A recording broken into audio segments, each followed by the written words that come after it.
Hi, this is Katie Gamble, and I'm here with my friend Charlie Coon for another episode of Clarksville's Conversation, where we bring to you people in Clarksville and share their story, their experience, so you can just get a chance to get to know them a little better. So Charlie's going to introduce our guest today. Yeah, we've got a really cool guest today. Today's my first day of meeting him. Mine too. Brandon Galloway. He's got a couple of titles, and we're going to talk about them.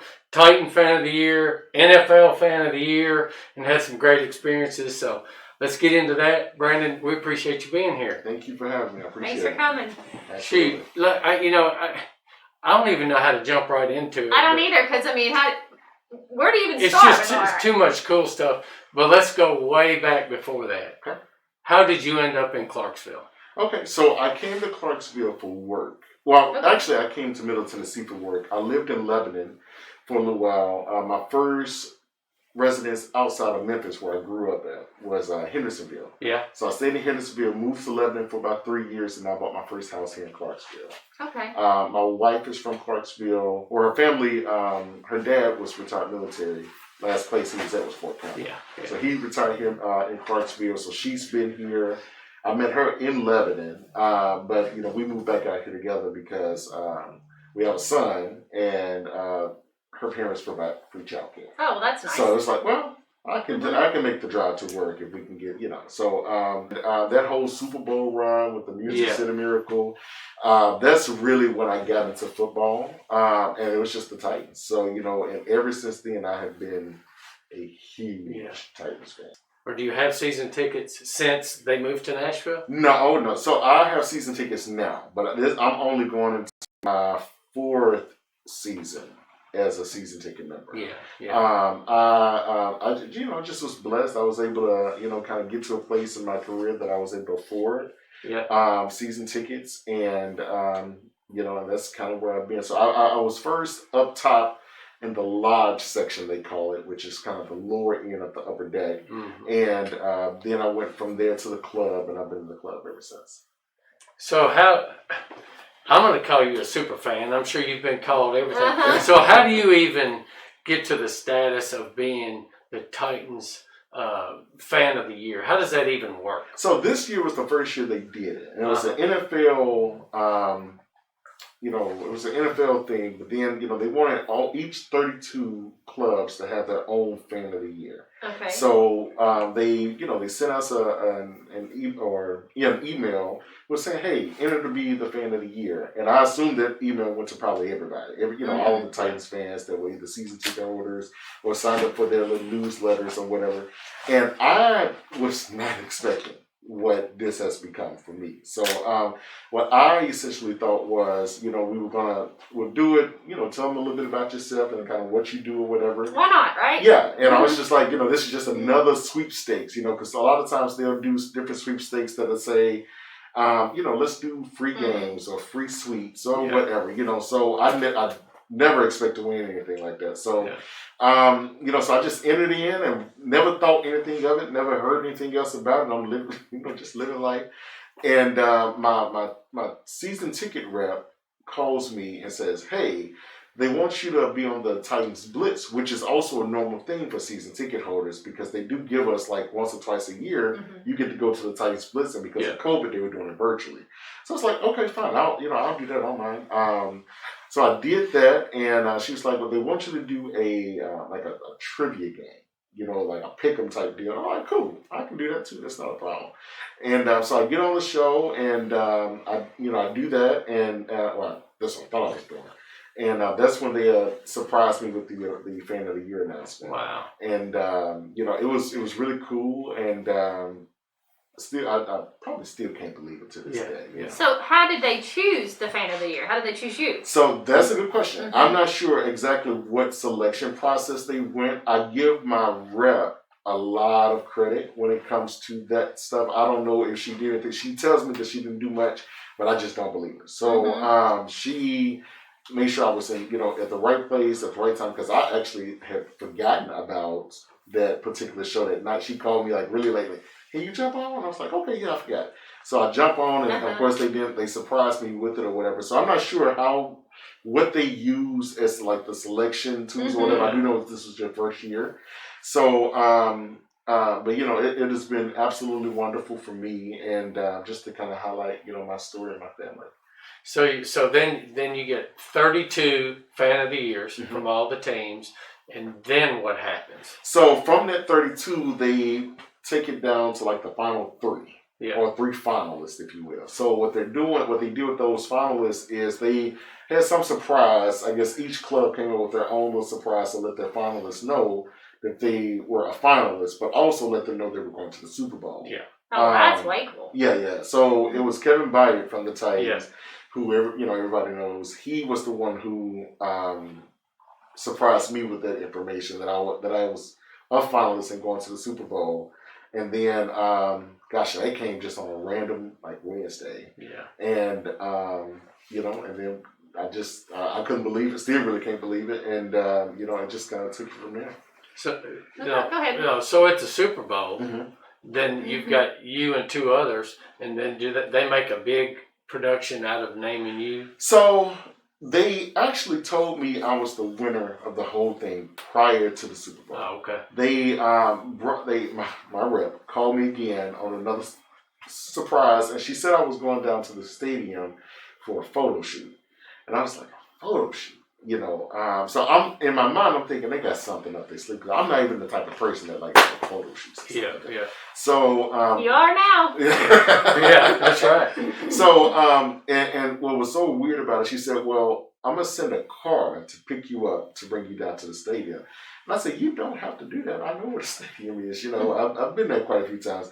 And she said, "No. And then if you want to like bring 2 of your friends or whatever, feel free to do that." So I called 2 of my friends and said, "Hey, I'm going down to the stadium. Just send the car to the house. If you want to come up here, We're 2 friends, aren't we? Yeah, we are now. We're a little late. Yeah. So and then we get down there, and oh my gosh, it was a private tour. They took us from every suite to the locker rooms to T-Rex room. They let me hold a sword, and then we went into the locker room and did like a legit photo shoot.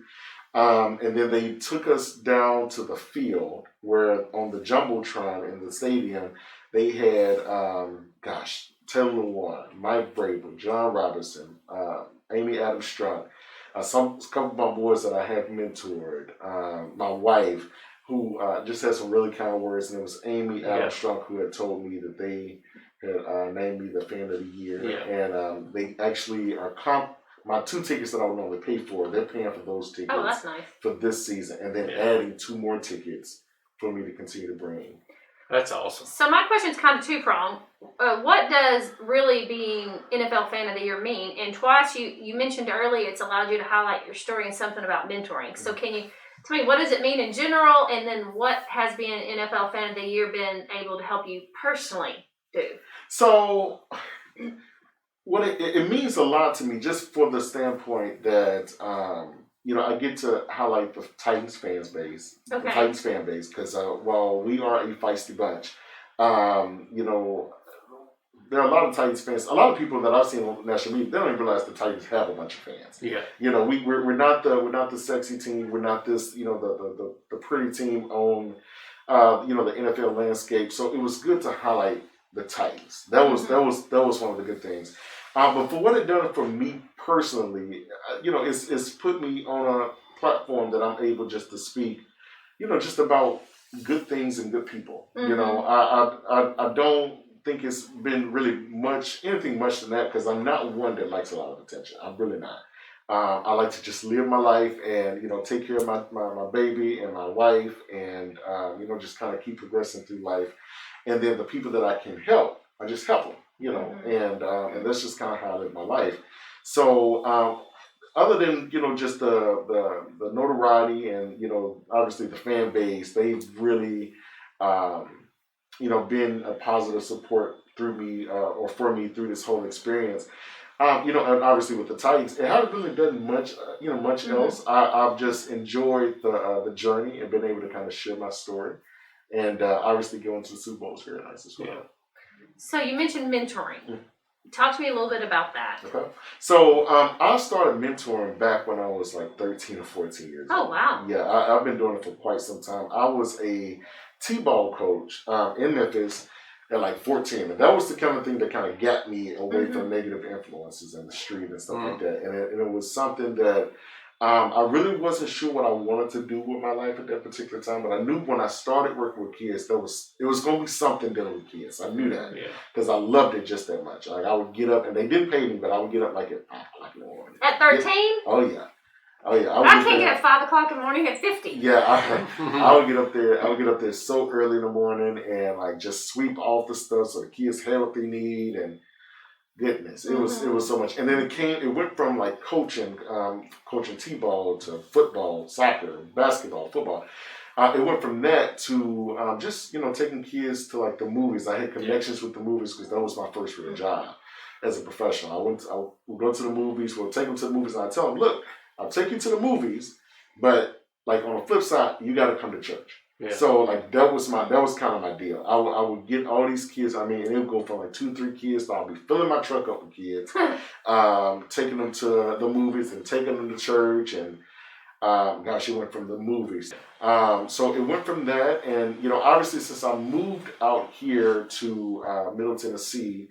I haven't done much more mentoring because my job now focuses a lot more with just children. Okay. And I try to keep, my personal and my professional life completely separate. Yeah. Mm-hmm. So now a lot of the kids that I were mentoring now, they're grown. They're young men now. And my philosophy on mentoring is, while, mentoring, you may get in a child's life when they're young, but it's really more of a lifelong relationship.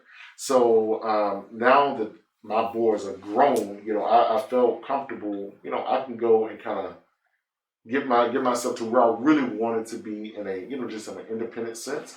And to see them grow and like now they have families of their own and stuff like that, it's been really nice. I think it's really cool because we can all flash back to when we were younger. And those coaches or those people that picked us up, groups of kids and took them to the ball field or took them wherever. Mm-hmm. And, I can remember 4 or 5 of those guys that did that when we didn't have a father in my home. Mm-hmm. So you've made a difference on people that you probably are not going to talk to anymore. You probably don't even realize. But they may look back and say, well, I remember Mr. Brandon, when I was little, he helped me do stuff. So that's being a positive influence is always a good thing. Yeah. And I've always enjoyed it. It has kind of given me a sense of direction in my own life. And it does. And it's funny on how kids can help you understand things that, you wouldn't normally understand. I grew up without a father, without a biological father.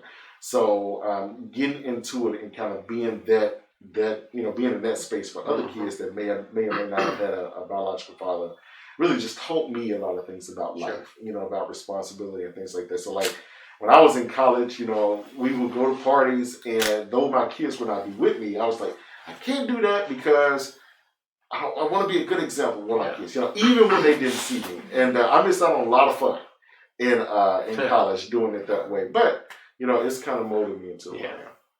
Wow. Well, congratulations on being Fan of the Year. And, who knows, this experience and this exposure, there's probably some kid out there that's needed mentored now.